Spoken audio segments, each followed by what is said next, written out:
Professional BS programme. ఇది కేవలం degree కాదు, మీ ఫ్యూచర్ కెరీర్ కి డైరెక్ట్ గేట్వే. పూర్తి వివరాలకు వెంటనే స్క్రీన్ పై కనిపిస్తున్న నంబర్స్ కి కాల్ చేయండి.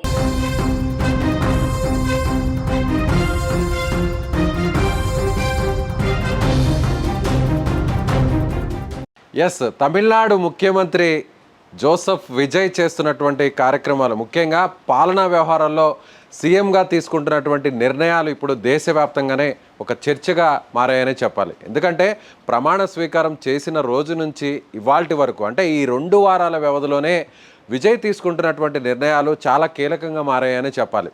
ముఖ్యంగా ఇప్పుడు సోషల్ మీడియాలోనూ ఒక వార్త పెద్ద ఎత్తున డిస్కషన్గా మారిందనే చెప్పాలి. అదేంటంటే అవినీతి రహిత పాలన కోసం, ముఖ్యంగా తమిళనాడు లాంటి రాష్ట్రంలో దాదాపుగా కొన్ని దశాబ్దాల పాటు అక్కడ ద్రవిడ పార్టీలు పాలన చేశాయి, అక్కడ రూలింగ్ చేశాయి. కానీ ఎంత చేసినా కూడా ప్రజలకు ఇచ్చేటువంటి హామీల్లో భాగంగా మేనిఫెస్టోస్ని, అలాగే వాళ్ళకి సంబంధించిన సంక్షేమ పథకాలని అమలు చేస్తున్నారు తప్ప ముఖ్యంగా అవినీతి రహిత పాలన కోసం ఏ ప్రభుత్వం కూడా సరిగా పనిచేయలేదు అనేటువంటి ఒక తలపుతో విజయ్ ఒక కొత్త నిర్ణయానికి శ్రీకారం చుట్టబోతున్నారు. అది కూడా ఒక సెన్సేషనల్ డెసిషన్గా మనం చెప్పవచ్చు.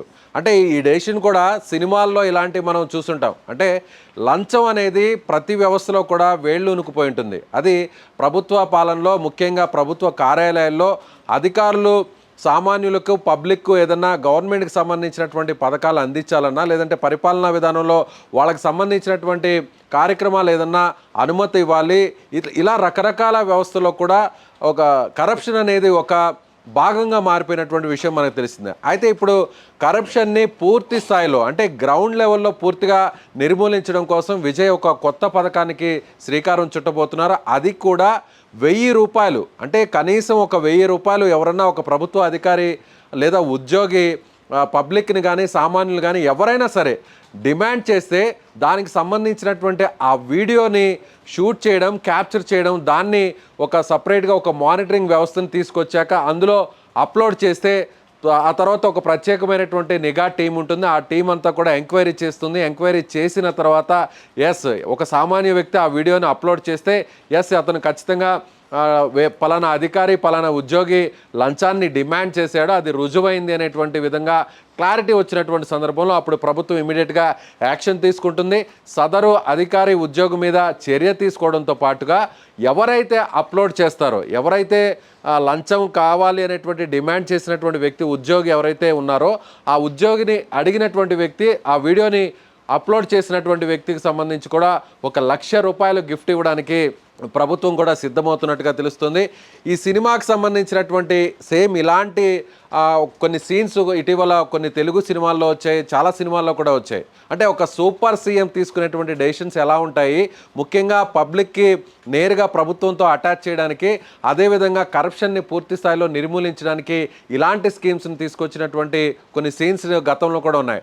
దరువు సినిమా చూసినట్లయితే రవితేజ అందులో ఒక హోమ్ మినిస్టర్గా మారుతాడు. అంటే ప్రభుత్వంలో ఒక కీలకమైనటువంటి శాఖను నిర్వర్తించేటువంటి ఒక మంత్రిగా ఆయన బాధ్యతలు నిర్వర్తించేటువంటి టైంలో కొంతమంది అధికారులు, ఉద్యోగులు సామాన్యుల దగ్గర కరప్షన్ని డిమాండ్ చేస్తారు, అంటే లంచాన్ని అడుగుతారు. ఆ లంచం అడిగేటువంటి క్రమంలో ప్రతి ఒక్కరు కూడా సామాన్యులు దాన్ని వీడియో షూట్ చేసి ఒక ఎంఎంఎస్ రూపంలో ఆ వీడియోని గవర్నమెంట్కి ఉన్నటువంటి ఆ డెస్క్ కానీ పంపించినట్లయితే ఆ డెస్క్ దాన్ని ఒకసారిగా క్లారిఫై చేసుకుంటుంది. క్లారిఫై చేసుకున్నాక ఇది లంచం డిమాండ్ చేశారని రుజువు అయితే వెంటనే ఎవరైతే ఆ వీడియోని అప్లోడ్ చేసినటువంటి సామాన్య వ్యక్తి ఉన్నారో అతనికి ప్రభుత్వం నుంచి ఒక నజరానా అందించేటువంటి దృశ్యాన్ని దరువు సినిమాలో మనం రవితేజ హీరోగా నటించినటువంటి ఆ సినిమాని చూసాం.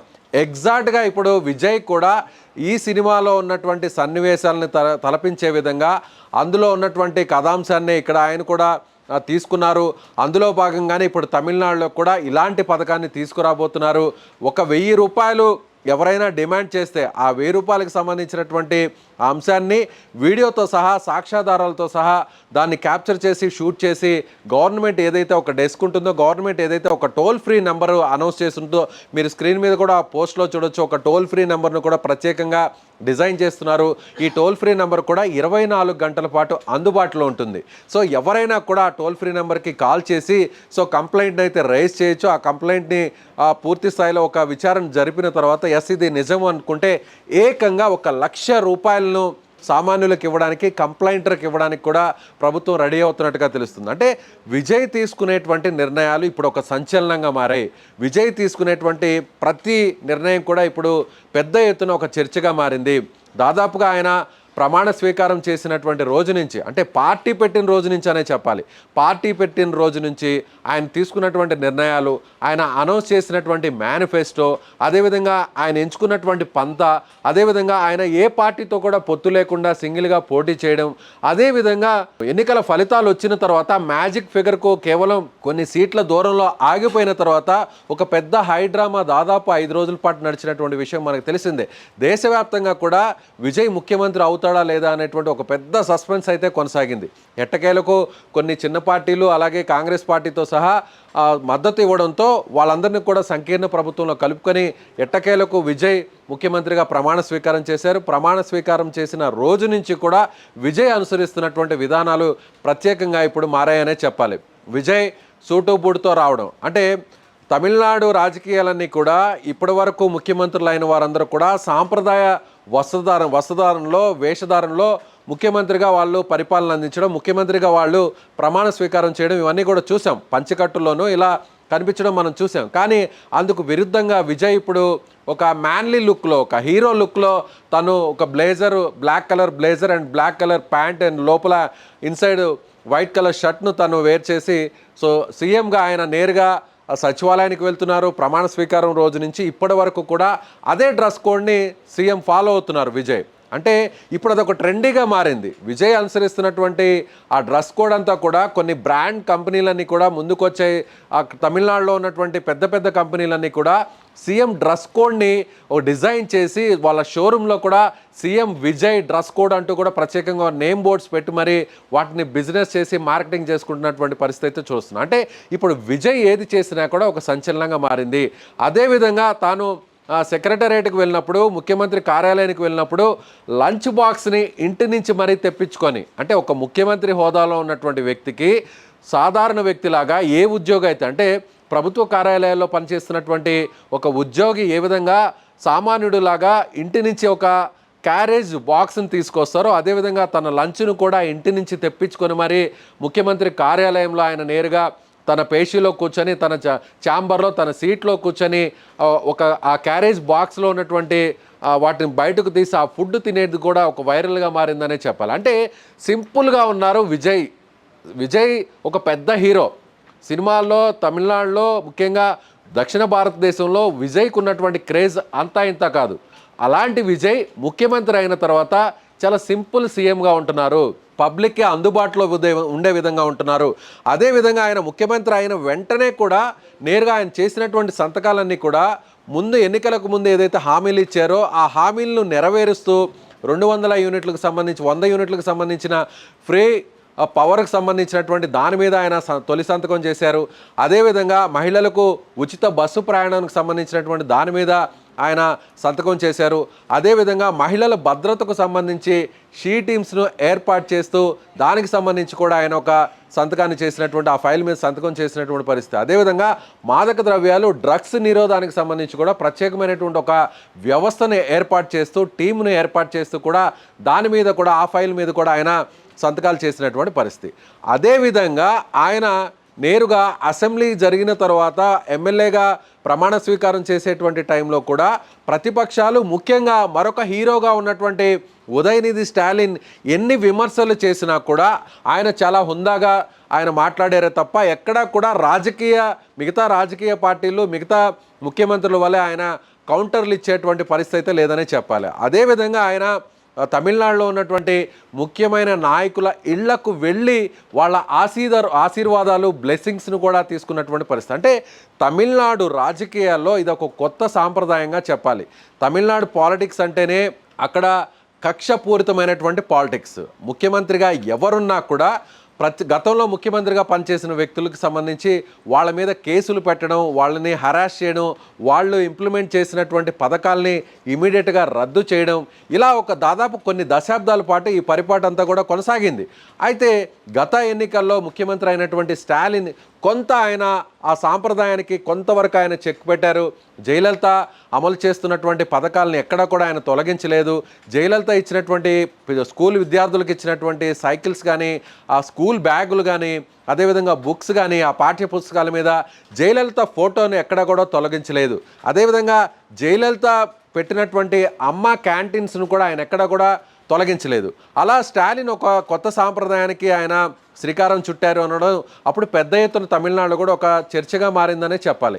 అందుకు అనుగుణంగానే ఇప్పుడు విజయ్ తీసుకుంటున్నటువంటి నిర్ణయాలు కూడా అంతకు మించి అన్నట్టుగా ఉన్నాయనే చెప్పాలి. అంటే ఇప్పుడు విజయ్ కూడా అమ్మాయి క్యాంటీన్ని కూడా పూర్తి స్థాయిలో ఆయన పారదర్శకంగా మార్చడం, అందులో ఉన్నటువంటి ఫుడ్ మెనూని మరింత హైజీన్గా, మరింత క్వాలిటీగా ఇచ్చేటువంటి ప్రయత్నం చేయడం, అదేవిధంగా అమ్మ క్యాంటీన్స్ని సంఖ్యను మరింత కూడా పెంచే విధంగా కూడా విజయ్ ఒక సంచలనమైనటువంటి నిర్ణయం తీసుకున్నారు. అదేవిధంగా ప్రత్యర్థులు ఎవరైతే ఉంటారో, ప్రత్యర్థి పార్టీలకు సంబంధించిన నాయకులు ఎవరైనా ఉంటారో వాళ్ళ మీద విమర్శలు కేవలం ఎన్నికలకు వరకు మాత్రమే.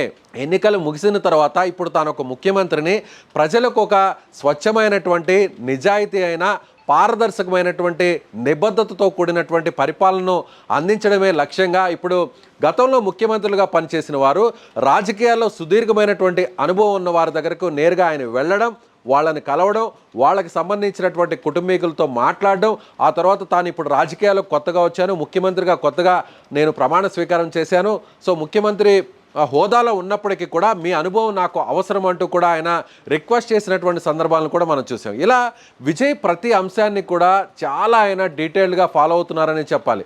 మరొక విషయం ఏంటంటే, రీసెంట్గా ఒక ఆరోగ్య శాఖకు సంబంధించినటువంటి కొన్ని వాహనాలను కూడా ప్రారంభించేటువంటి క్రమంలో, అంటే దాదాపు ఒక 50 వెహికల్స్ని ప్రారంభించేటువంటి క్రమంలో ఆ వెహికల్స్కి సంబంధించినటువంటి ఆ వెహికల్లో ఆయన కూర్చొని డ్రైవర్ని రిక్వెస్ట్ చేసి ఎస్ ఈ వెహికల్ని నేనే డ్రైవ్ చేస్తానంటూ కూడా ఆ వెహికల్ని నేరుగా సీఎం హోదాలో ఉండి మరీ విజయ్ డ్రైవ్ చేసినటువంటి పరిస్థితి. అంటే ఇది కొంతమంది ప్రతిపక్షాలు అయితే పబ్లిసిటీ స్టంట్గా దీన్ని కొట్టిపారేస్తున్నప్పటికీ కూడా విజయ్ చెప్పేది ఏంటంటే, నేను నా పరిపాలన, ఈ ముఖ్యమంత్రి పదవి, ఈ ముఖ్యమంత్రి చైర్ అనేది సామాన్యులకు దగ్గరగా ఉంటుంది, ఇది సామాన్యులకు దూరంగా ఉండేటువంటి ఒక చైర్ కాదు అనేటువంటి విషయాన్ని నేరుగా పంపించేటువంటి పరిస్థితి ఆయన చేయడానికి అన్ని రకాల చర్యలు తీసుకుంటున్నారని చెప్పాలి. ఇప్పుడు అందులో భాగంగానే ఈ లంచానికి సంబంధించినటువంటి ఒక బిగ్ స్టేట్మెంట్ రాబోతుంది, ఒక బిగ్ అనౌన్స్మెంట్ రాబోతుంది. ఈ పథకాన్ని ఆయన త్వరలోనే తీసుకురాబోతున్నారు. దానికి సంబంధించి ఇప్పటికే తమిళనాడులోను, అలాగే మిగిలినటువంటి సోషల్ మీడియా, ఇతర మీడియా ప్లాట్ఫామ్స్లో కూడా పెద్ద ఎత్తున దీనికి సంబంధించి కూడా ఒక డిస్కషన్ నడుస్తుంది. ఆ పోస్టులు కూడా పెడుతున్నారు. 1000 రూపాయల లంచాన్ని మీరు పట్టిస్తే 1,00,000 రూపాయల గిఫ్ట్ను మీరు పట్టుకోండి అంటూ కూడా ఇప్పుడు ఒక వైరల్గా మారింది. ఈ పోస్టులన్నీ కూడా పూర్తి స్థాయిలో ఒక వైరల్గా మారాయనే చెప్పాలి. ఓవరాల్గా చూస్తే విజయ్ చేసేటువంటి ప్రతి కార్యక్రమం, విజయ్ అనుసరించేటువంటి ప్రతి విధానం, విజయ్ ఫాలో అవుతున్నటువంటి ప్రతిదీ కూడా ఇప్పుడు ఒక ట్రెండింగ్ మారిందని చెప్పాలి. అటు ట్విట్టర్లో కావచ్చు, సోషల్ మీడియాలో కావచ్చు, తమిళనాడు పాలిటిక్స్లో కావచ్చు, ఏదైనా కానీ ఇప్పుడు విజయ్ చేస్తున్నది ఒక పెద్ద ఎత్తున చర్చనీయాంశంగా మారిందనే చెప్పాలి. ఇవాళ విజయ్ ప్రభుత్వానికి సంబంధించినటువంటి కొంతమంది మంత్రులు కూడా వాళ్ళకి శాఖలు కేటాయించారు, వాళ్ళు బాధ్యతలు కూడా తీసుకుంటున్నారు. అలాగే కాంగ్రెస్ పార్టీకి సంబంధించినటువంటి వారు కూడా దాదాపు కొన్ని దశాబ్దాల తర్వాత తమిళనాడు ప్రభుత్వంలో వాళ్ళు భాగస్వాములు అవుతున్నటువంటి పరిస్థితి. సో ఇలా విజయ్ ఏది చేసినా కూడా సంచలనంగా మారిందని చెప్పాలి. సో విజయ్ చేస్తున్నటువంటి పరిపాలన, విజయ్ ఫాలో అవుతున్నటువంటి విధానంపై మీరేమనుకుంటున్నారో మీ కామెంట్ని తెలియచేయండి.